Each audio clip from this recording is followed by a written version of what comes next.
Bonjour et bienvenue dans cette nouvelle vidéo dans laquelle nous allons installer notre environnement de test Playwright et passer à l'installation du framework Playwright. En prérequis pour installer notre environnement de test Playwright, on aura besoin d'un éditeur de code. L'éditeur de code qu'on va utiliser et que je vous recommande, c'est le VS Code, qui est l'un des meilleurs éditeurs de code utilisé par les développeurs front-end. Ensuite, on va utiliser le Node.js. Pourquoi? Parce qu'on va utiliser particulièrement dans ce projet le JavaScript. Comme vous le voyez sur le site officiel de Playwright, vous avez aussi la possibilité d'utiliser Python si vous avez une préférence avec Python, ou bien vous utilisez le Java ou le .NET. Donc nous, on va se focaliser sur le Node.js. Donc dans cette vidéo, nous allons d'abord installer le VS Code. Ensuite, on va venir installer par la suite le Node.js si ce n'est pas encore fait. Puis, on va installer le framework Playwright. On va directement commencer par le téléchargement de notre éditeur de code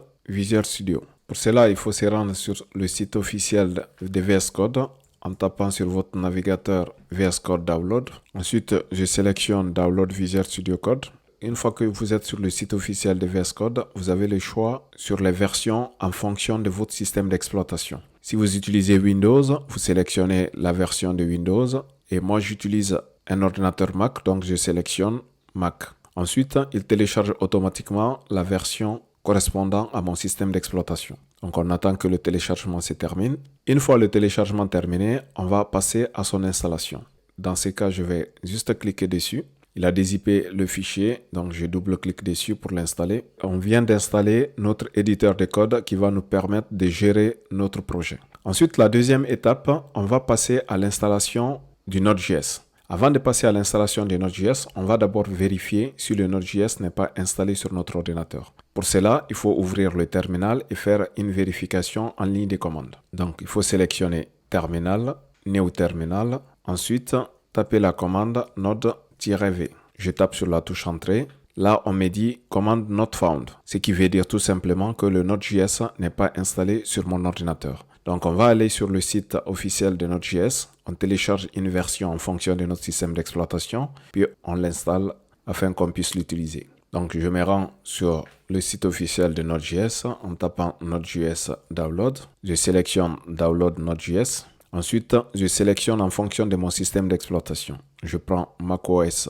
Installer. Il me télécharge la version qui me convient. Une fois le téléchargement terminé, je clique dessus pour l'installer sur mon ordinateur. Donc, je clique sur Continuer pour l'installer. J'accepte les contrats de licence en faisant Continuer et je clique sur le bouton Accepter. Puis, je fais Installer pour démarrer l'installation. Donc là, il me demande mon mot de passe en guise de sécurité. Je clique sur Installer le logiciel. Et il démarre son installation.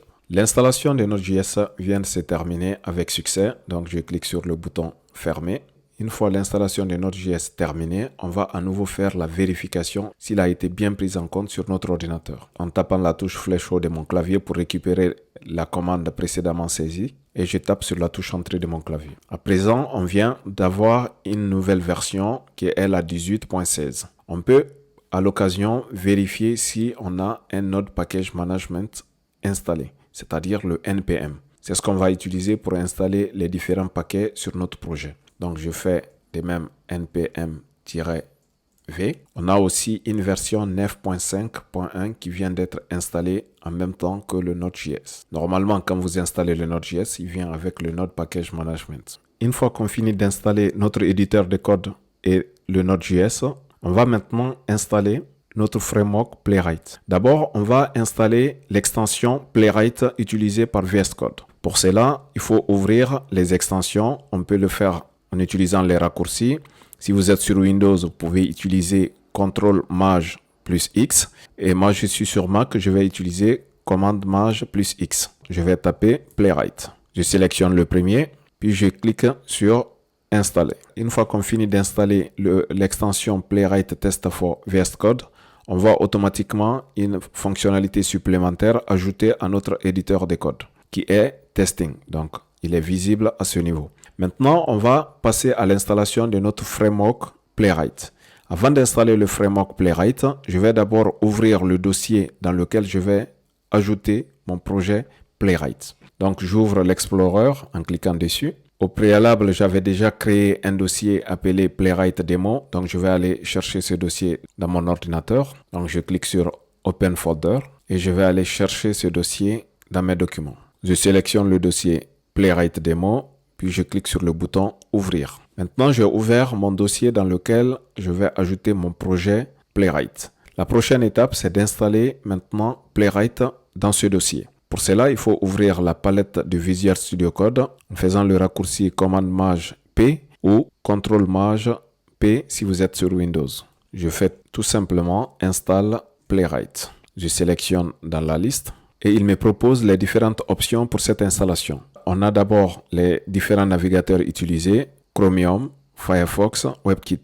Le navigateur Chromium, c'est tous les navigateurs qui utilisent le moteur Chromium, comme le Google Chrome ou le Edge. Et on a le Firefox puis le WebKit. Ensuite, pour ce projet, nous, on va utiliser particulièrement le langage JavaScript.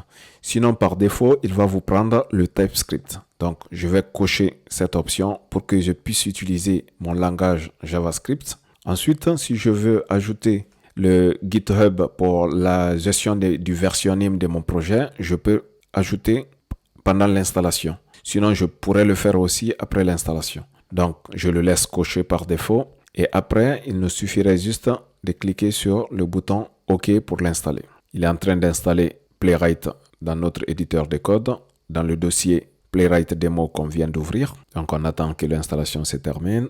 Il est en train de télécharger tous les différents paquets pour les ajouter dans notre projet Playwright Demo. Donc, on vient d'installer le framework Playwright sur notre éditeur de code. La prochaine étape, on passera en revue les différents dossiers que Playwright nous a ajoutés dans notre dossier Playwright Demo. Après avoir installé Playwright, on a quelques dossiers et fichiers ajoutés dans le répertoire de notre projet. D'abord, on a un premier dossier appelé le .github qui est présent à ce niveau. Et si on déplie ce dossier, on a un fichier playwright.yaml. Dans ces fichiers, on a le nom de ce fichier en tout premier et on a différentes branches puis suivi d'un job. Ce fichier est utilisé principalement lorsque vous faites de l'intégration continue, par exemple, lorsque vous allez pousser votre code sur un dépôt distant, par exemple le GitLab, il va exécuter un certain nombre de tâches et ces différentes tâches sont listées à ce niveau qu'on appelle les jobs.